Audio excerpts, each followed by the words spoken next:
What's up guys, welcome back to Golf Simulator Videos. We're back with another great video for you today because we're here with the Garmin R10 to talk about the Titleist RCT versus a metal dot. So if you guys watched my previous video, I showed you guys the new capabilities of the Garmin R10 with this latest update. They now are compatible with Titleist RCT. All right, what is a Titleist RCT? Well, let me show you really quick.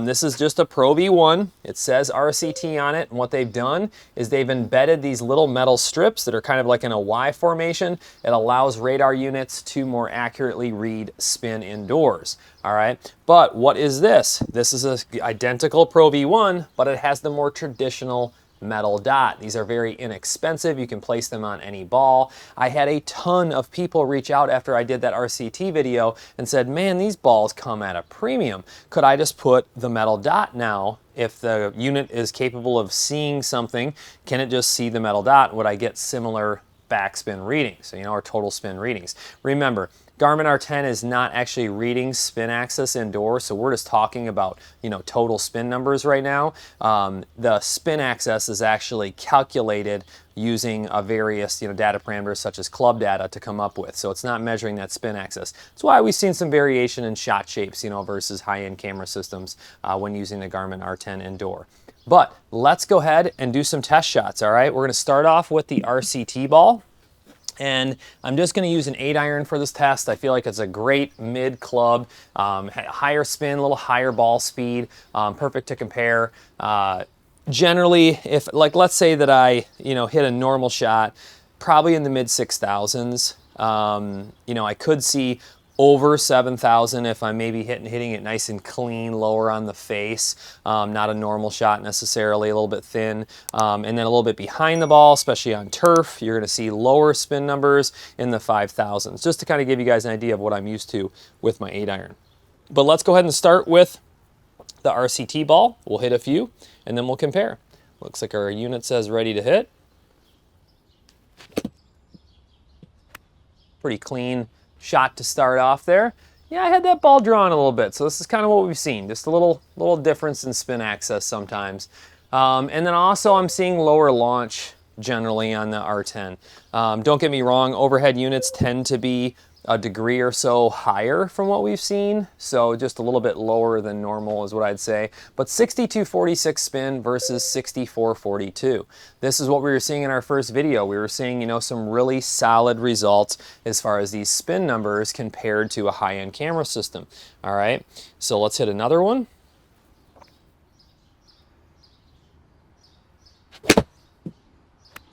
All right, had that ball pushing more. Yep, there you go. Started it off to the right, 6276 versus 6122. Once again, like I said, pretty darn close. These are similar results to what we saw the other day when we did our, a first look video at the Garmin R10 with the Titleist RCT. All right, that should be lower because I hit it behind the ball. Perfect, 54 versus 55. All right, so I feel like we're pretty consistent here with the RCT. We had a couple nice shots there, kind of hit a little behind the ball. That's that lower spin number I was talking about.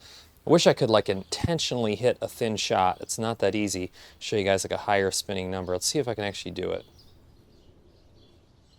it. There we go. There you go, 7,040. So that was like a purpose thin shot. Not easy to do on demand. 7,000 versus 7,400. So just a little more variance once we got to that thin read. All right. Now, can I actually repeat all this with the dot? All right. So now we are using the metal dot, same exact ball, two brand new Titleist Pro V1 balls. All right. Try to hit a normal shot here.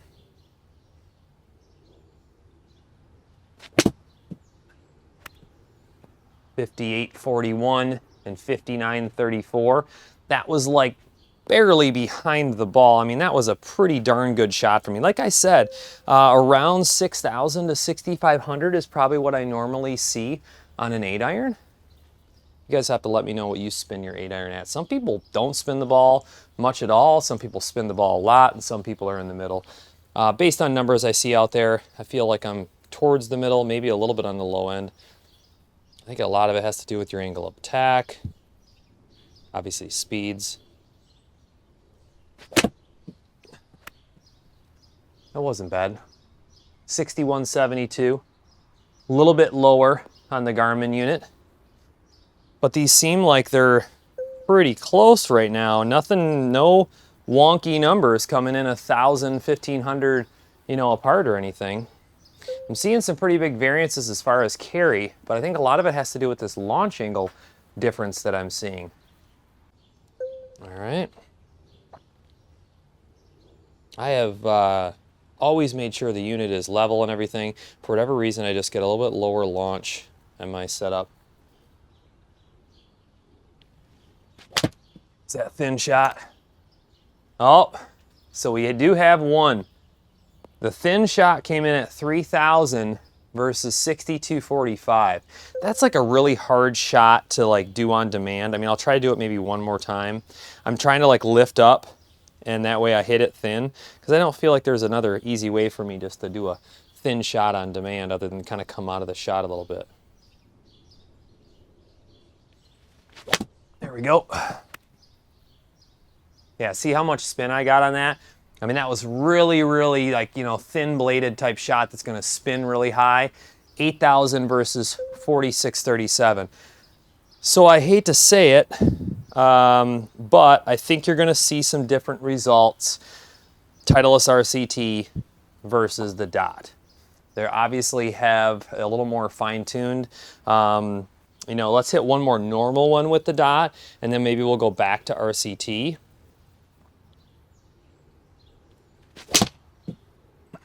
That was a well-struck ball. 7601 versus 7305. Like, that's like, other than it's showing a little bit more of a push here. I had that Unicore, I feel like that was the ball flight right there. That was a well-struck. 160 is my normal carry outdoor, but I'm getting that difference in launch angle, so you're seeing a 6-yard difference there. Most likely, I would assume that calculation from the launch angle being low, but that was a really well-struck ball. Like I said, when it's really well struck like that, lower part of the face, you know, not taking a big divot, but taking a nice small divot. That's it right there. Okay. So now let's see if I can hit that similar shot with the RCT.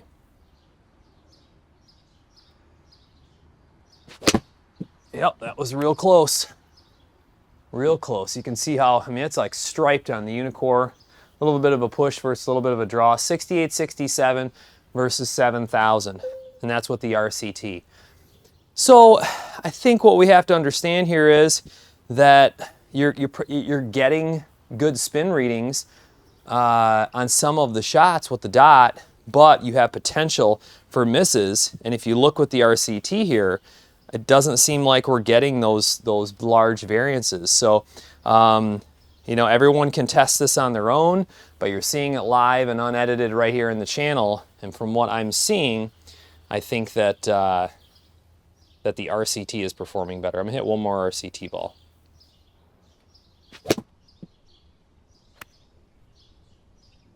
That wasn't as crisp, but it was a good shot. 6,000 versus 6,246. Notice how the RCT is always like 100 or 2 different. So I think that gives you guys a lot of data to look at and compare. A lot of different shots. I mean, I apologize if I can't just on demand hit, you know, perfectly fat or normal or thin shots, but I think we did a pretty good job there. I've honestly never tried to hit those type of shots on demand, but I'd love to hear what you guys have to think. Comment below if you've been testing with a metal dot on the ball, what results you're seeing. I even have seen some people take that metal tape and actually form the Y formation on the outside of a ball. I think the tough part there is you're gonna have to line it up every single time to where you know it's not gonna, you know, scrape on your turf, and obviously make sure that it's really well secured on the ball so it's not tearing up your screen. You know, that's something I've always pointed out to people. If you're using a metal dot, I take the metal dot and I push it on hard with a finger or on a soft surface. Then I go to a hard surface and I actually roll the ball on that metal dot on a hard surface and really press it onto the golf ball. What that does is one, it adheres it really well, but also it takes off that sharp edge to make sure that it's not gonna, you know, scratch a screen. So you just rub that ball, like roll it around on a hard surface and really push that, you know, dot on there to adhere it the best you can. So I hope this has been a great comparison for you guys. I mean, I had a ton of people reaching out asking, you know, for me to create this video. So quick little video, 8-iron, doing a demonstration, showing you guys the difference between the Titleist RCT and then a metal dot using the Garmin R10 portable golf launch monitor. So as always, I appreciate you guys watching. Stay tuned. There'll be a lot more coming soon.